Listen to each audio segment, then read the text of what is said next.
Hi అండి. ఇవాళ మన వీడియోలో ఆంధ్ర స్టైల్ పప్పుచారు చేస్తున్నాను. మన ఆంధ్రాలో ఏంటి పప్పుచారు అంటే అందరికీ చాలా ఇష్టం. మంచి అద్భుతమైన రుచితో నేను ఎలా చేశానో ఈ వీడియోలో చూడండి. వీడియో చివరి దాకా స్కిప్ చేయకుండా చూడండి, అప్పుడే నేను చేసిన రెసిపీ అర్థమవుతుంది. ఈ వీడియో కనుక నచ్చినట్లయితే ఒక లైక్ చేయండి. ఇంకెందుకండి ఆలస్యం, రెండు వీడియోలోకి వెళ్దాం. ఇప్పుడు మన పప్పుచారుకి ఒక గ్లాస్ కందిపప్పు తీసుకున్నామండి. ఇది 1/2 కిలో ఉంటుంది. ఇప్పుడు దీన్ని శుభ్రంగా కడుక్కుందాం.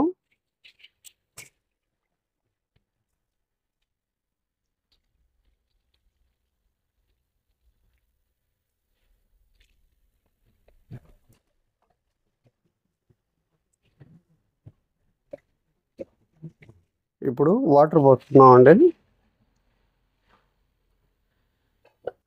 ఇందులో ఒక 1/2 టేబుల్ స్పూన్ ఆయిల్ కూడా వేసుకుందాం.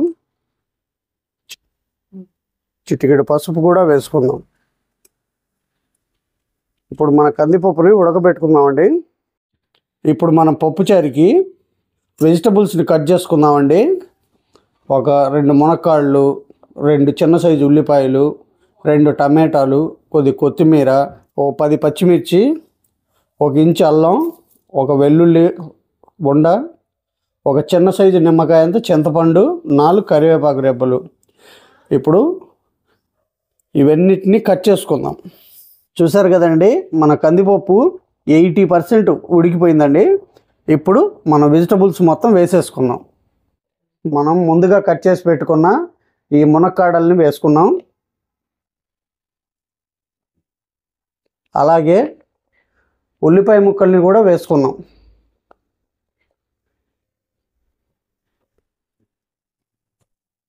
ఇప్పుడు తరిగి పెట్టుకున్న టమాటా ముక్కల్ని కూడా వేసుకున్నాం.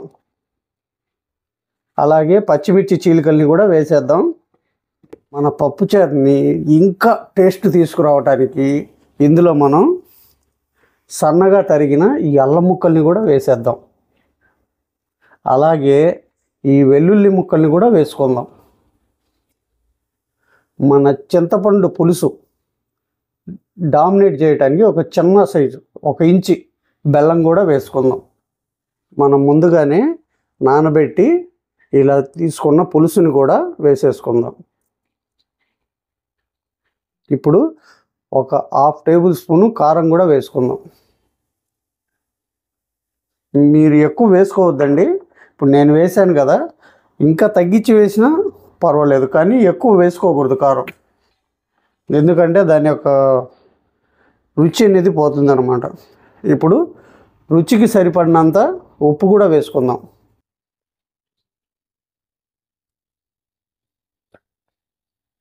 ఆల్రెడీ మనం పచ్చిమిర్చి వేసాం కాబట్టి అందులో కారం ఉండిద్ది. కాబట్టి ఇక్కడ కొంచెం తక్కువగా కారం ఉండటమే కాదు, కారపొడి చాలా తక్కువ వేసుకోవాలి. 2 రెబ్బలు కరివేపాకు కూడా వేసుకుందామండి, మన పప్పుచారు మంచి ఫ్లేవర్ తీసుకురావటానికి. ఇప్పుడు ఈ మొత్తాన్ని ఒకసారి ఇలా కలిపేసి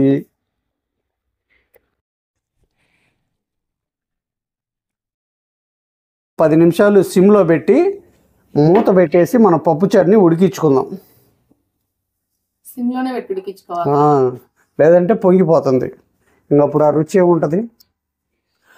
ఇప్పుడు ఇక్కడ మనం ఏం చేసామంటే, మామూలుగా అయితే కనుక మీరు ఇళ్ళల్లో వంట చేసేవాళ్ళు 1 గ్లాస్ కందిపప్పుకి 2 గ్లాసులు వాటర్ వేసి మెత్తగా ఉడికిన తర్వాత ఈ వెజిటబుల్స్ అన్నీ ఉడకబెట్టుకొని అప్పుడు చేసుకుంటారండి.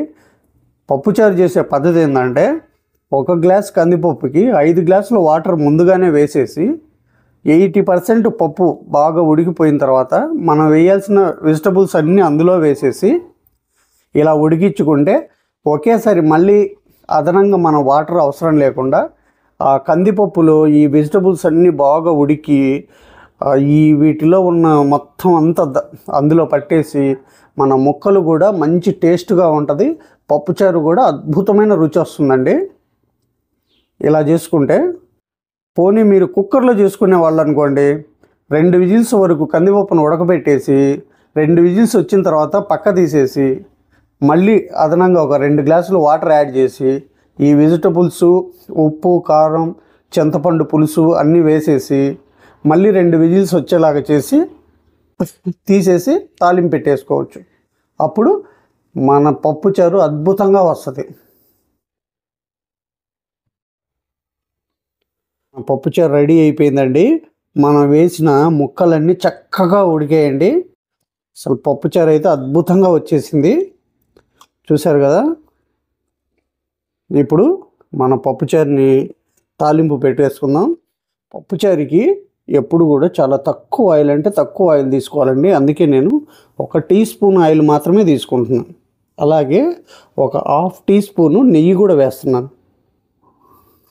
ఆయిల్ వేడైందండి, పోపు పెట్టుకుందాం. ఇప్పుడు కొద్దిగా పచ్చిపప్పు, కొద్దిగా మినపప్పు, కొంచెం ఆవాలు, సన్నగా తరిగిన ఉల్లిపాయ ముక్కలు కూడా వేసుకుందాం. ఇందులోనే 4 వెల్లుల్లి రెబ్బలు కూడా వేసుకున్నాం.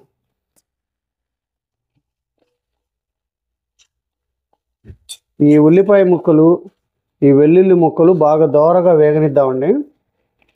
ఉల్లిపాయ పోపు ఎందుకు పెడతారు మామయ్య? ఈ ఉల్లిపాయ బాగా ఫ్రై అయ్యి మన బిర్యానీలో ఫ్రైడ్ ఆనియన్స్ వల్ల బిర్యానీ ఎంత టేస్ట్ వస్తుందో, ఈ పోపులో ఈ ఉల్లిపాయ వల్ల మన పప్పుచారు అంత టేస్ట్ వస్తుంది అన్నమాట.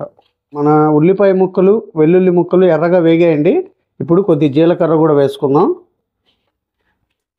ఇందులోనే 4 ఎండుమిర్చి కూడా వేసుకుందాం. ఇప్పుడు కరివేపాకు 2 రెబ్బలు వేసుకుందాం.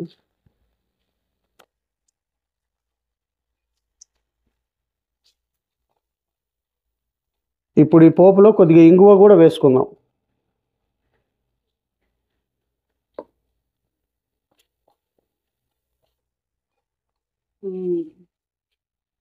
మన పోపు రెడీ అయిపోయిందండి. ఇప్పుడు మన పప్పుచారుని పోపులో ఇలా వేసేసుకుందాం.